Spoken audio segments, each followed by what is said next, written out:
Pemilik warung ini tahu bahwa Dimas itu berjalan, namun berjalan ke arah sungai, tetap lewat di depan rumahnya, namun dia tetap berjalan terus ke arah sungai.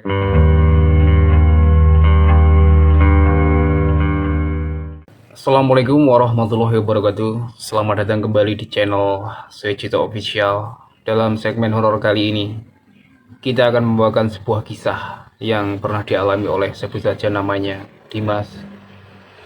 Dia adalah anak yang masih berusia sekitar 21 tahun yang berada di kecamatan, tidak saya sebutkan, namun berada di wilayah Kabupaten Lamongan di bagian ujung selatan dan barat, berbatasan dengan Jombang dan Bojonegoro. Baiklah, kita mulai kita hari ini. Awal mula berkisah bahwasanya si Dimas ini berhari-hari terlihat sangat murung sekali, entah kenapa. Dilihat anak ini sudah tidak ada mood, diajak teman-temannya ke warung kopi yang biasanya sering nongkrong hingga bermalam-malam atau larut malam. Biasalah anak muda kan ngobrol-ngobrol sambil lihat YouTube dan main-main ke internet, lihat sesuatu di Facebook. Namun 7 hari kebelakangan ini si Dimas ini sepertinya sudah tidak ada mood lagi, terlihat sangat pendiam, dan kalau ke warung pun sudah mulai jarang dan selalu pulang di sore hari, nggak mau sampai malam-malamnya. Teman-temannya sudah mulai curiga, ini kenapa si Dimas ini akhir-akhir ini kok agak berubah ya. Biasanya kan dia selalu ceria, selalu, anaknya ini emang ramah dan selalu ceria sih. Kalau punya masalah selalu dipendam, jadi jarang orang yang tahu. Dan setelah beberapa hari, sekitar hampir 1 minggu, 8 hari lah, 9 harinan, anak ini sudah terlihat tanda-tanda yang agak aneh. Dan tibalah pada suatu saat di malam yang membuat heboh seluruh kampung di Kabupaten Lamongan Selatan ini ya. Setelah jam 9 malam, si Dimas ini membeli rokok di sebuah warung yang biasa untuk untuk nongkrong bareng. Si Dimas ini pulang, namun anehnya si Dimas ini tidak pulang ke rumah. Padahal jarak antara rumah dan warung ini hanya sekitar 100 meteran, 150 meter ya, di sebelah barat rumahnya.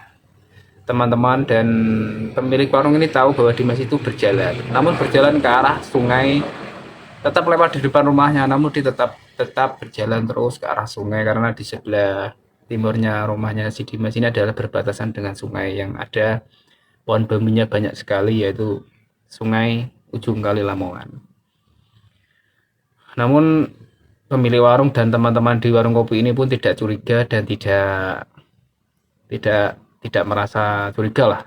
Hingga akhirnya kakaknya si Dimas ini mencari, ini Dimas ini kok belum pulang ya? Loh, tadi kan sudah pulang setelah membeli rokok. Jadi si kakaknya ini bingung dan cemas karena biasanya kan sudah pulang kok nggak ada. Lalu para sahabat dan pemilik warung kopi itu pun mencari si Dimas ini, karena tadi melihat ke arah sungai yang banyak pohon bambunya. Jadilah semalam itu para penduduk kampung pun tidak bisa tidur dan mencari si Dimas ini di seluruh area sungai ini hingga ujung sungai, hampir ada jarak sekitar 3 km dijelajahi oleh penduduk kampung. Sampai pagi tiba, akhirnya belum ketemulah si Dimas ini ya. Dan keesokan paginya keluarganya ini pun mencari orang pintar, kalau di Lamongan ya kiai lah. Dan kiai ini memberikan isyarat bahwa si Dimas ini dibawa oleh makhluk astral. Jadi si Dimas ini memang menurut cerita-cerita adalah sudah diikuti oleh makhluk astral yang berhari-hari itu kita nggak bisa lihat, namun para orang spiritual kan bisa menerawang bahwasanya dia sudah diikuti dan diincar.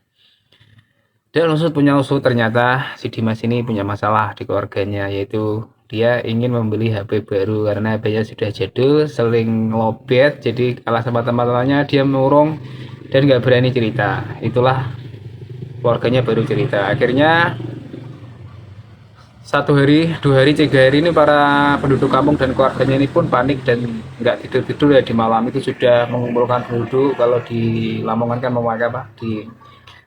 Diterbangi menggunakan selawatan di seluruh aliran sungai, namun nggak ketemu sampai dicarilah di pinggir hutan.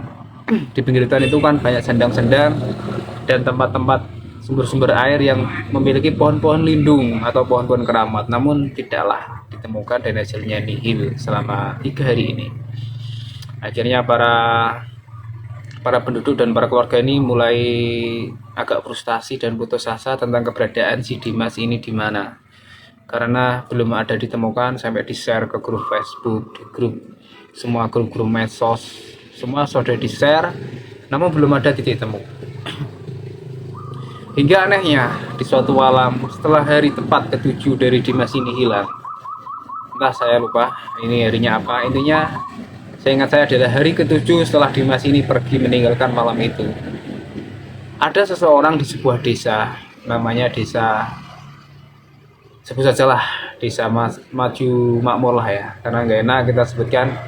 Di desa Maju Makmur ini di sebelah selatannya adalah berbatasan dengan hutan KPH Jombang Mojokerto, dan di sebelah selatannya dari desa Sukamaju ini ada sebuah sendang yang dikatakan sebagai sendang keramat dan agak mistis, dan jarang adalah orang berani ke situ malam-malam. Ini ada segerombolan anak muda yang sedang mencari burung kala itu, yaitu mencari burung puyuh untuk dibuat lauk pauk ya. Lalu si pemuda ini pun kan berkeliling-keliling ya di sekitar hutan pinggiran desa itu. Dan dia pun terkejut sih, anak-anak muda-muda yang ada 5 orang ini. Dia melihat ada sesosok anak yang tidak memakai baju, hanya memakai katok kolor saja.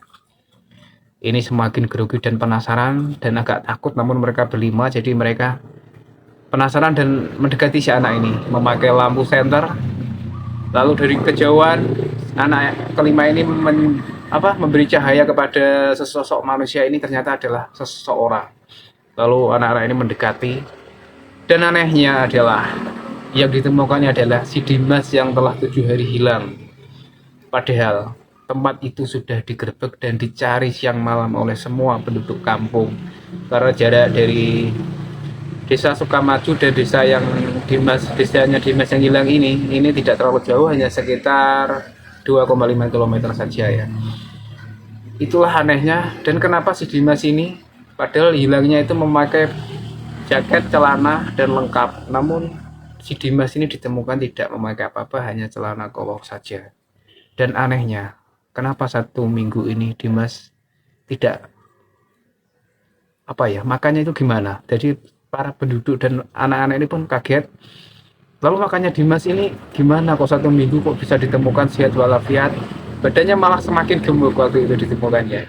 Jadi tanpa basa-basi si anak 5 ini, karena sudah senang karena menemukan si Dimas yang hilang menjadi saya pada 1 minggu ini, makanya dia langsung berkata, "Hei Dimas, jangan kemana-kemana, di situ saja, kita antarkan pulang." Lalu dan di saat diajak oleh kelima pemuda dari desa Sukamaju ini tadi, si Dimas itu kelihatan sangat linglung ya, nggak bisa berkata-kata, hanya diam saja, namun dipegang dan dijak berjalan, dimandiin dan diantarkan pakai motor ke rumahnya ini.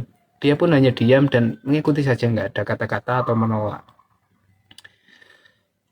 Itulah sebuah keanehan yang nyata pernah terjadi di tahun 2002 ini ya, hanya baru sekitar 5 bulanan kemarin.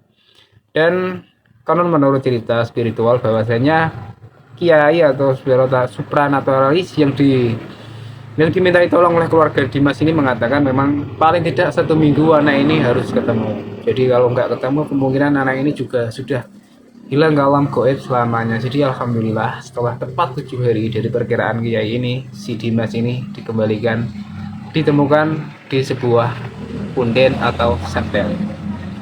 Itulah akhir cerita dari kisah Dimas ini yang nyata, dan hingga saat ini Dimas sudah kembali normal, namun kita nggak berani mengungkit-ungkit tentang masalah gimana Dimas ini pengalamannya waktu 7 hari berada di alam gaib ini ya, menurut para kiai. Mungkin belum waktunya, suatu saat nanti jika dia sudah siap mungkin kita akan wawancarai.